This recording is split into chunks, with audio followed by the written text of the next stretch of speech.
बिस्मिल्लाहिर्रहमानिर्रहीम ګرانو ملګرو تاسو ته په لرن انګلیش ان پښتو چینل کې په هراله او ستړي مشو یم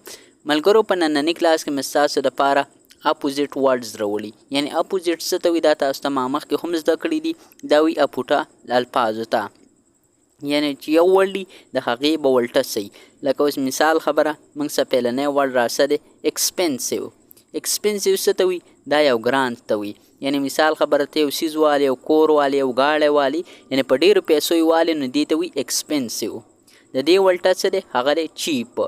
چیپ څه ته وي چیپ ارزان ته وي یعنی یو شی ته مطلب په 2 لکه والی او ته په 50 زره والی مطلب که نه نو بیا دې ته وي چیپ فرینډلی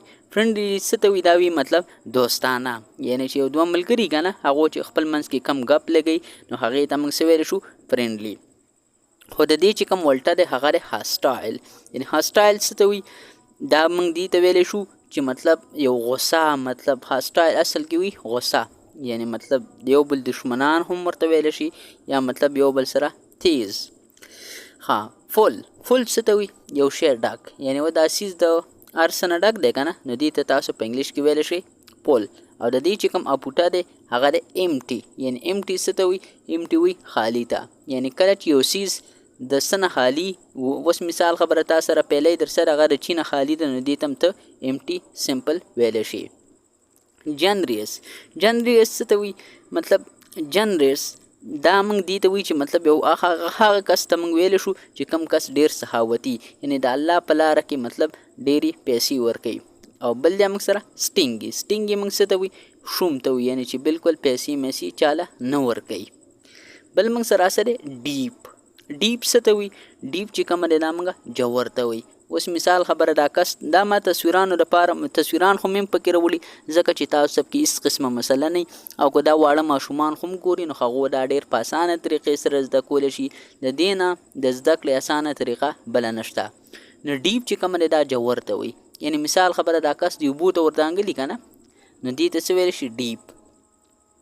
بل موږ سره دی شیلو څه ته وي شیل وي رنګۍ ته یعنی اوس مثال خبره ته په داسې اوبو کې لامبې که نه چې هغه ته غیبۍ نه نو دې ته تاسو څه ویلی شئ شیلو یعنی شیلو وي موږ وي شیلو واټر یعنی رنګۍ اوبه نو شیلو څه ته وي یعنی چې جوور نه وي ها ډیلیشس څه ته وي دا وي مطلب چې یو شی ډېر زبردست وي مطلب ډېر ښه وي اوس مثال خبره ته چې کومه دی کور کې مطلب یو چکن پوخ کو او هغې ډېر زبردست خوند دی نو دې ته په انګلیش کې څه ویل شي ډیلیشس د دې چې کوم ولټه دی هغه دی موږ سره ډسګسټینګ څه ته ویلی شي یعنی چې مطلب بالکل خراب تراب یعنی بالکل مزه نه موږ ډېر بیکاره دی ډېر ټیک نه دی ډسګسټینګ پښتو کې ورته مطلب ډېر غلط وړ موږ استعمالو خو ټیک چې نه وي هیلدي څه ته وي هیلدي چې کومه دی صحتمند ته وي تاسو سره به دا ځوان ښکاري دا منډې وهي نو دا چې کومه دی هیلدي دی بل چې کومه دی سک یعنی د هیلدي چې کوم انټونم دی یا اپوزیټ چې کوم ورډ دی تاسو ته ما مخکې هم ویلو چې انټونم او اپوزیټ یعنی که تاسو ته څوک تپوس وکړي چې انټونم څه ته وي ته به ورته وایي اپوټا ته که تا نه څوک تپوس وکړي چې اپوزیټ څه ته وي دا دواړه ولټه ته وي بهرحال هیلدي چې کومه دی دا صحتمند ته وي د دې چې کوم ولټه دی هغه موږ سره دی سک څه ته وي سک چې کومه دی دا بیمار ته وي تاسو ته به دا کس په دې تصویر کې ښکاري که نه مخې نه بس مکمل خولۍ هم په سر کړی ماکس هم راته وکړی دی بالکل د کار نه دی نو د هیلدي چې